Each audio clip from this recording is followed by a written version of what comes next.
All right, this is Melinda. She is my campus coordinator. And Melinda, so what I've been tasked to do is to address some personalized learning needs and it may basically make a plan for a group of students. Last time I spoke with you, it's just for one student. So what I did was, I'm going to share my screen if you don't mind, because the way I went about picking which students, I did pick them all from the same class. I think that's probably what we were supposed to do, but it just worked out for me best that way anyway. The first thing I did was I pulled the scores. First thing I did was I pulled the scores of all my classes, and I wanted to determine which had the lowest, I'm sorry, the highest did not meet, which was this 5th period class of mine. If you notice, it's a 38.5% did not meet.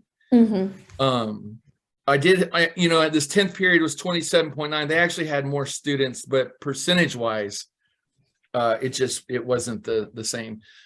So I figured, so I know what class I wanted to take a look at. And then, so then I pulled that class's numbers. Oh, I'm sorry. This is for 2 tests. This is the common assessment scores. And then I took the test afterwards, the ones we just took last week. And again, that class again scored the lowest.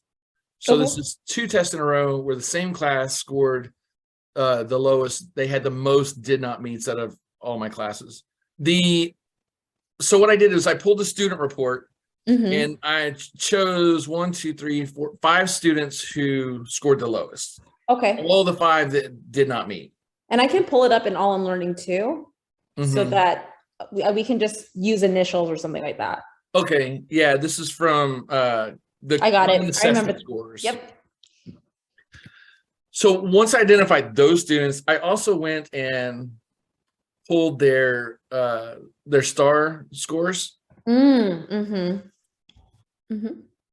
so here's the 5 students in question, and as you can see, their performance in reading, math, and science did not meet, except for one student. The one student, though, is an English language learner. So her English is it's not that great, but she works really hard, and she can manage my class pretty well, but it does require a lot of intervention. And you can see why why the difference is. All of her tests were in Spanish. The only other thing I did do is I pulled their data from I went through their IEPs and 504s. And I had one of the students was dyslexic. And so that kind of made sense. But just the normal, some students needed a little bit more time reading, but all of them had some sort of accommodation that they needed, but only one of them was dyslexic. So that helped me quite a bit there. Okay. So the idea was we're doing thermal equilibrium this week. And so what I wanted to do, and we kind of start off with conduction, convection, and radiation. But we're going to spend a little bit of time on that and just dive almost straight into thermal equilibrium. But I did want them to have a good understanding of those 3 heat transfer methods. So I wanted to do a pretty basic little lab. And it's funny because then we had Kramer come in this week and demonstrate a better lab that I could probably do better with. But what I wanted to do is have some hot water in a cup sitting at their desk and an ice cube on their desk as well. And I wanted them just to make predictions about what will the heat do, what's going to happen to the hot water, what's going to happen to the temperature of the water after a couple hours. Obviously, they're not in my class for that long, but they could make those, those predictions pretty simply because this is such common. And then how would the heat affect the ice cube on the table? And then what I wanted us to do is have it there and then, just kind of go through the lesson and then come back to it and say, okay, now let's observe what we've noticed. And obviously the water would not be as hot and the ice would have started to melt. And then we could discuss what heat transformation was taking place there. And I had these two questions here that was, first of all, the predictable pattern, because that's really what I want them to learn there, is what that predictable pattern is the hot water, the heat's leaving the water, and the ice cube, the heat's going into the ice cube. And then I also wanted them to kind of understand what they're feeling when they feel cold in their hands. So if they were to touch the ice cube, that's still conduction, because a lot of times we feel like touching something hot is conduction, but it's also touching something cold. And it's just the heat's leaving their hand. So that's what I wanted to do with that, just to try to get them to critically think about what we're doing with some really basic stuff that they would all pretty easily be able to predict, but maybe be able to think about a little bit more, if that makes sense. Explaining the phenomena. Yeah, I love it. So then after that, well, actually, this would be while it's cooling off and the ice is melting. I have this Freyer model that I thought would be a good thing to do for the conduction, convection, and radiation. I have them do one for each one.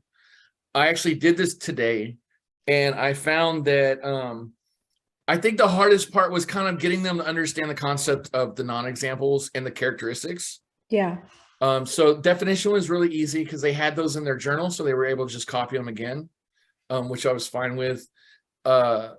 Conduction, all three of them are pretty simple based on their definitions. They could come up with examples really easy. The whole class got the left side of this Freyer model very, very easy. But the challenge really became on getting the characteristics and the non-examples down. And I don't feel like I had a great explanation of how they could develop a skill to come up with non-examples, but I did feel that the students throughout the day got a little bit better, because I did this with all my classes, in fact, because I wanted to practice before that group came in. And I also wanted to see if I could somehow get better at it. And it did seem to get better throughout the day. So, and then go back to this other model for the melting ice and the hot water. So, and that's basically, hopefully that would tie everything in for our thermal equilibrium, along with those three definitions of how that heat's going to transfer to a cooler place, if that makes sense. So any thoughts on the Freyer model? I do have a thought. My question is, how did you initially roll out Freyer model? Is this the first time? Have you done it before with the class? No, I have not done it before. This is definitely the first time. Okay. So in thinking about if they struggled with non-examples, do you have any ideas on how introducing the tool? Do you have an idea on how you might introduce the tool differently, maybe next year? Well, maybe, but I don't really know if I was right, because I did watch some YouTube videos to try to square it away a little bit, and then I didn't feel like I got any solid answers, but I was hoping I got the right idea, maybe. Okay. No, so yeah. I noticed that some students would give like a non-example of, let's say, conduction. A non-example, they would say, one student put like she put like crayons in hair or something like real random, and I was like, I don't think that's like, yeah, technically that's a non-example, but I was like, but it's not relevant. It's not relevant. So I was like, well, just think of the other examples of heat transfer. And so I told them just to use those as examples, but I was afraid I didn't want to confuse them either, but I thought that was probably what I should be doing, so. I think my idea, I guess just to get straight to the point, is introducing the Freyer model with a concept they already know. So even like fruit. Okay, let's do a Freyer model on fruit. What is a fruit? That might be difficult because they don't know what fruit, but it's okay. They can. Well, it's funny you say that. I was reading that in one of my books for my school, and it used fruit. I should have went back and saw it because I 100% read. Maybe that's what gave me the idea of the Freyer model. I don't know. That's hilarious. And it's funny though, because it was about fruit, because they were talking about. Textbook. Because I learned that squash was a fruit. I think that you are very successful with Frayer model. I think that non-examples is the hardest thing for students. I think what to help them with is just use fruit, and it'll be very obvious. Like, okay, we're using food, right? Like these are still in the category of food, but non-examples of fruit is meat and chips. Right. So what you really want them is like, don't be random. Like it's in the same category. You were on the right track. Okay. Thermal energy transfer. So using that analogy will help them conceptualize what you want to see. I see. And the independent practice is going to come through those 5 students. Is I'm going to reteach the ones who didn't do the Frayer model at all. I'll sit down with them personally. The ones who got most of it, I'm going to have them on Nearpod. I'm talking about the 5 students. Yep. Because I think most of that class will be easily on Nearpod. They won't need me to be re-explaining those topics.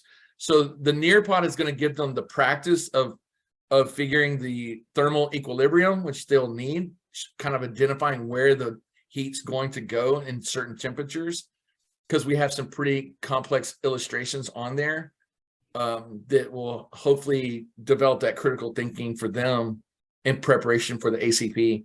And then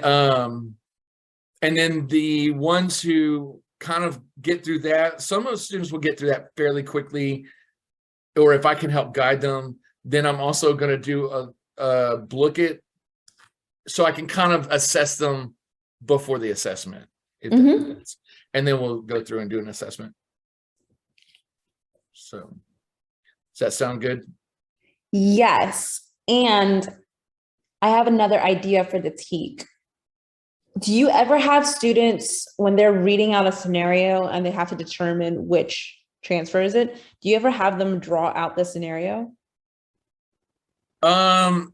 No, I don't, but I did have a student as an example draw it out today. And I thought that was interesting because he didn't write it. He just drew a pot of boiling water, so that's interesting. So my curiosity with those 5 students, especially since 2 of them took the test in Spanish, is challenging them, and maybe they do fewer problems than the rest of the class, but they should draw out what's happening. And if they can draw out what's happening, they should be able to connect conduction, convection, moving liquid, or radiation waves. And so I would be curious. I think that could be really powerful way to assess student understanding of the scenario if they can visualize it. Right. And that idea comes from math. Something that I learned in math is one way they're upgrading how we teach math in this country is whenever students have a problem, they draw a visual of what's going on in the problem. Do you conceptually get what's going on? So and that makes sense, because I think with these 3 heat transfers, a lot of the test questions have pictures anyway. Oh yeah, that's true. Yeah. They use pictures all the time for them. So, okay. Yeah, that sounds good. That's a really good idea. So, okay. Well, awesome. That is all for the lesson plan that I have, unless you have anything left you want to add. You don't have to. I'm just no. I'm not putting pressure. No, you're good. Okay. I think my curiosity will be tomorrow, when you're doing the lesson plan, which energy transfer that they're getting most tripped up on. And my guess would be convection, but and maybe radiation because it's invisible. I think conduction is pretty straightforward. So I'm just curious as to which one will be the most tricky and what will be the mnemonic, the memory device that the students could use to try to remember it. So right. awesome. Awesome. Thank you so much. I'm going to stop.